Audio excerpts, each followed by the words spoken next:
हर हर महादेव मित्रों, आपका अपने इस YouTube चैनल पर हार्दिक स्वागत है। तो चलिए आज हम चर्चा करेंगे पितृपक्ष यानी कि श्राद्ध के बारे में, क्यों जरूरी हैं, कब व क्यों पिंडदान दिए जाते हैं, इसके बारे में संपूर्ण जानकारी आपको दी जाएगी। विशेष रूप से आपको बताया जाएगा कि पिंडदान करना इसका क्यों महत्व है, जबकि रामायण काल में इसका विशेष रूप से वर्णन दिया हुआ है। तो क्या वो वाक्य है, उसके बारे में भी हम बात करेंगे। तो सबसे पहले जानते हैं पिंडदान करना क्यों जरूरी होता है। तो जैसे इंसान की मृत्यु होती है, उसके बाद वो प्रेत योनि में भटकता है। 13 दिन तक वो प्रेत योनि में भटकता रहता है। जब तक उसके पिंडदान नहीं होते, उनकी आत्मा को मुक्ति नहीं मिल पाती, वो ऐसे ही भटकते हैं, उनकी आत्मा को शांति नहीं मिल पाती। तो उसके लिए विशेष रूप से हमारे आसपास जो तीर्थ हैं वहाँ पर जाकर के पिंडदान करवाने पड़ते हैं। जैसे कि हरिद्वार, गया जी और कुरुक्षेत्र पहेवा में पिंडदान करके उनकी आत्मा को शांति मिल जाती है। तो आइए अब जानते हैं कि क्या वो वाक्य है। तो चलिए जानते हैं। सबसे पहले जिसने भी अभी तक इस चैनल को सब्सक्राइब नहीं किया तो जल्दी से करिए, पास वाले घंटी के आइकन को जरूर दबा दें। अच्छी लगे वीडियो तो लाइक ज़रूर करें व ज़्यादा से ज़्यादा शेयर करें। आपके मन में ऐसा ही कोई प्रश्न है तो कमेंट बॉक्स में जाकर कमेंट करें। उस कमेंट को देख करके मैं आगे वह वीडियो लाने की कोशिश करूँगा। तो चलिए शुरू करते हैं। भगवान श्री कृष्ण ने पक्षीराज गरुड़ से पूछा, हे प्रभु, पृथ्वी पर लोग अपने मृत पितरों का श्राद्ध करते हैं, उनकी रुचि का भोजन ब्राह्मणों आदि को कराते हैं, पर क्या पितर लोक से पृथ्वी पर आकर श्राद्ध में भोजन करते पितरों को किसी ने देखा भी है?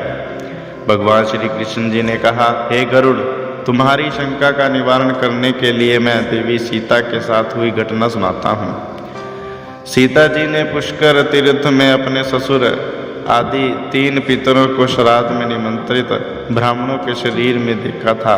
वह कथा सुनो। गरुड़, यह तो तुम्हें ज्ञात ही है कि श्री राम जी अपने पिता दशरथ जी की आज्ञा के बाद वनगमन कर गए। साथ में सीता जी भी थी। बाद में श्री राम जी को यह पता लग चुका था कि उनके पिताजी उनके वियोग में शरीर त्याग चुके हैं। जंगल जंगल घूमते सीता जी के साथ श्री राम जी ने पुष्कर तीर्थ की भी यात्रा की। अब यह श्राद्ध का अवसर था। ऐसे में पिताजी का श्राद्ध पुष्कर में हो, इससे श्रेष्ठ क्या हो सकता है। तीर्थ में पहुंचकर उन्होंने श्राद्ध की तैयारियां आरंभ की। श्री राम जी ने स्वयं ही विभिन्न शाक, फल एवं अन्य उचित खाद्य सामग्री एकत्रित की। जानकी जी ने भोजन तैयार किया।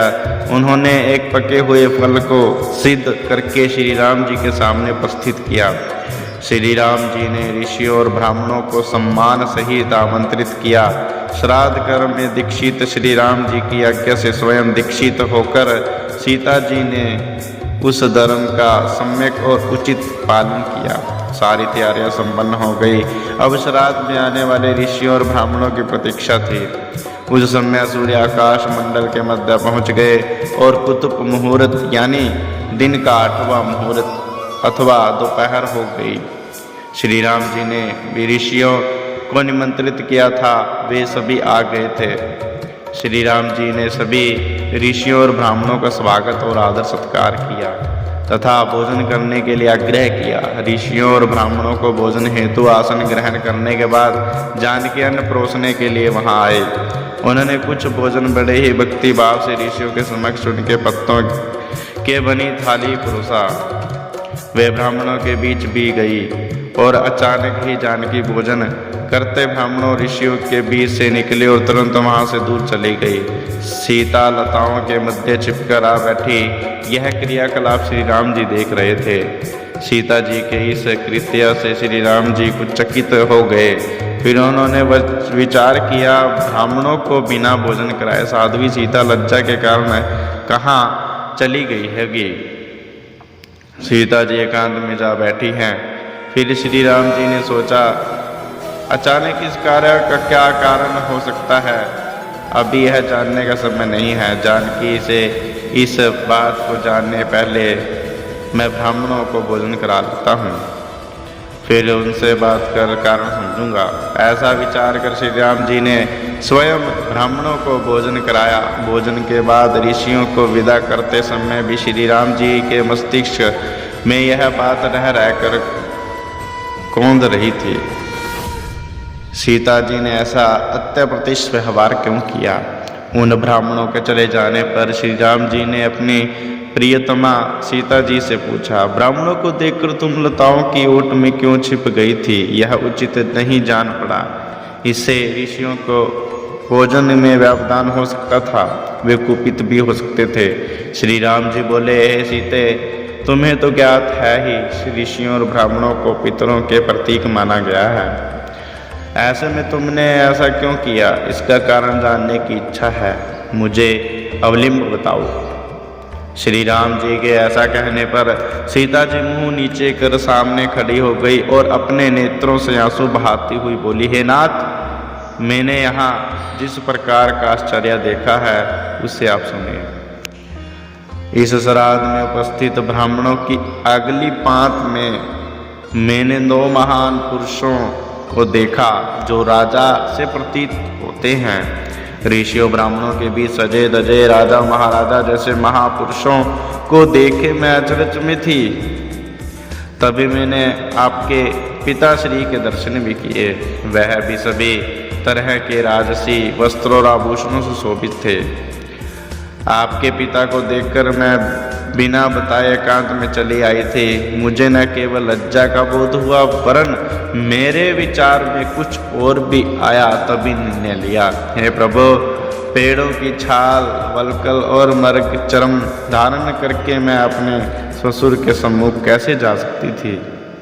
मैं आपसे यह सत्य ही कह रही हूँ, अपने हाथ से राजा को मैं वह भोजन कैसे दे सकती थी जिसके दासों के भी दास कभी वैसा भोजन नहीं करते।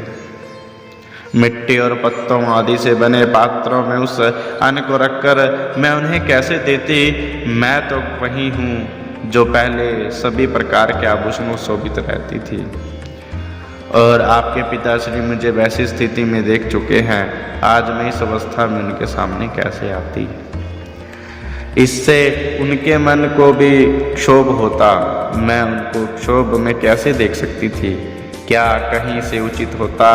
इन सब कारणों से हुई लज्जा के कारण मैं वापस हो गई और किसी की दृष्टि ना पड़े इसलिए सघन लता गुल्मों में आ बैठी। गरुड़ जी बोले, हे भगवान, आपकी इस कथा में से मेरी शंका को उचित निवारण हो गया है कि श्राद्ध में पितरगण साक्षात प्रकट होते हैं और वे श्राद्ध का भोजन करने वाले ब्राह्मणों में उपस्थित रहते हैं। तो मित्रों, ये तो थी श्राद्ध से जुड़ी एक ऐसी जानकारी जो हमारे दिए हुए भोजन को पितर प्रसन्नता से स्वीकार करते हैं और हमें आकर के कई बार दर्शन भी देते हैं। तो हमें ऐसे ही प्रेम पूर्वक पहले दिन ब्राह्मण को निमंत्रण दे करके और फिर जिस दिन हमने अपने पितरों को भोजन कराना है उनकी तिथि अनुसार, तो प्रेम पूर्वक ब्राह्मण को भोजन खिलाए, उनको प्रसन्न करे, यथाशक्ति दक्षिणा दे जिनसे ब्राह्मण प्रसन्न हो सके और स्वादिष्ट भोजन बना करके ब्राह्मणों को खुश करके अपने पितरों का स्मरण करें, उनसे प्रार्थना करें कि हमारे परिवार में हमेशा खुशहाली बनी रहे, सुख शांति बने रहे, कारोबार व्यापार में वृद्धि रहे और सदैव आपका आशीर्वाद बनी रहे।